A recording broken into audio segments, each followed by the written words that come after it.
Chapter 5. The Last of the Spirits. Another phantom was coming towards him. It was tall and silent. Scrooge couldn't see its face or its body because it was wearing long black clothes and a black hood. There was something mysterious about it. When it came near him, Scrooge was very frightened. It didn't speak or move. "Are you the ghost of Christmas yet to come?" he asked. The spirit didn't answer, but its long white hand came out from the black clothes and pointed down. "Are you going to show me things from the future?" Scrooge asked. His legs were trembling a lot, and so he couldn't follow the ghost when it moved away. It stopped and waited for him. He couldn't see its eyes, but he felt that they were looking at him. This ghost was the most frightening of the three. "Ghost of the future," he cried. "I'm very frightened of you. But I know that you want to help me, so I'll go with you. Please, speak to me." It made no reply. Its long hand pointed ahead. "All right, I'll come," said Scrooge. So the ghost carried him to the centre of London. At a place called the Exchange, he saw a lot of businessmen. Their pockets were full of money. They were walking around and talking to each other. They often jingled the money in their pockets and looked at their watches. Scrooge knew many of them. When the ghost stopped near three men, he could hear their conversation. "No, I don't know much," said one very fat man. "I only know he's dead." When did he die?" another man asked. "Last night, I think." "I thought he would never die. Was he very ill?" "God knows." "What about his money?" asked a man with a very red face. "I don't know," replied the fat man. "He hasn't left it to me." Everybody laughed. "The funeral will be very cheap because only a few people will go," the fat man continued. "I'll go if there's a big lunch," the red-faced man said. Another laugh. And then the men went away. Scrooge looked at the ghost. "Who were they talking about?" he asked. But the ghost said nothing. It went into the street and showed Scrooge two men. He knew them. They were rich and important businessmen.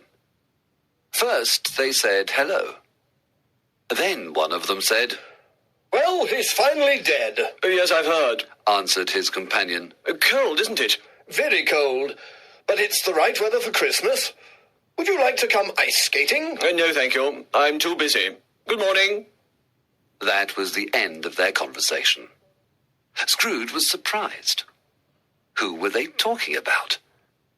He couldn't think of anybody. Old Marley died 7 years ago, and this ghost was showing him the future. He decided to wait and see. He looked around, but he couldn't see himself anywhere. Wasn't he there in the future? Silent and black, the ghost stood near him. He knew that it was watching him, and he trembled. They went into a poor part of the city where the streets were dirty and narrow. There were dark shops and houses, and the people looked ugly and miserable. A lot of them were drunk. Rubbish was everywhere, and there were bad smells. The quarter was full of dangerous criminals. Scrooge followed the ghost into a small, dark shop. It was full of dirty old things, bottles, clothes, keys, chains. A man of about 70 with grey hair sat near a fire and smoked his pipe. Then a woman came in with a big, heavy box in her arms. She put it on the floor and sat down. "Open it, old Joe," she said, "and give me the money." The man opened the box. "What are these?" he said. "Bed curtains? Did you take him while he was in bed? Yes, why not? There was nobody with him. There are blankets too. His blankets? Of course. He won't need them where he's going. Here's a beautiful, expensive shirt too. He was wearing it for his funeral. I thought, what a pity. This is a very fine shirt, but nobody will wear it again. So I took it off him. You did well, madam, laughed old Joe. You're a clever woman, and you'll make a fortune one day. I must think of myself like him. He was a selfish old miser. I cleaned his rooms and his clothes. I worked very hard for him, but he never gave me anything. I wanted to take more things, but his housekeeper took them before me. Just then, the housekeeper came in. She had a large bag full of sheets, towels, clothes, and shoes. Now look in my bag, old Joe, she said, and tell me how much you give me. Old Joe counted up the money for each thing in the box and the bag and wrote some numbers on the wall. That's how much I'll give you, he said, and no more. I always give too much, and so I'm poor. Then he opened a dirty bag and put the money on the floor. When he was alive, he frightened people and they hated him. So we get the profits now that he's dead. Scrooge watched this in horror. Spirit, I see and I understand. This could happen to me. Oh, God, what's this now? The scene changed, and he was near a bed. It had no blankets or curtains. There was only an old sheet with something under it, the body of a dead man. The ghost pointed at the head, but Scrooge couldn't pull down the sheet and look at the dead man's face. He was shaking with terror. The body was cold, rigid, and alone in that dark room. How terrible, thought Scrooge. Not a man, woman, or child to say that he was kind to them in life and to remember him with love. Then he heard the sound of rats behind the walls. Were they waiting? Were they going to jump on the bed and... Spirit, he said. What a horrible place. I'll always remember this scene. Can we go now? But the ghost still pointed at the dead man's head. I understand, Scrooge said. But I can't do it. I ask you to show me somebody who is sorry that this man is dead. The ghost took him to Bob Cratchit's house. The mother and children were sitting round the fire. They were quiet. Very quiet. The little Cratchits sat like statues in a corner. Peter was reading. When is Father coming? He asked. He's late, but I think he walks slower now.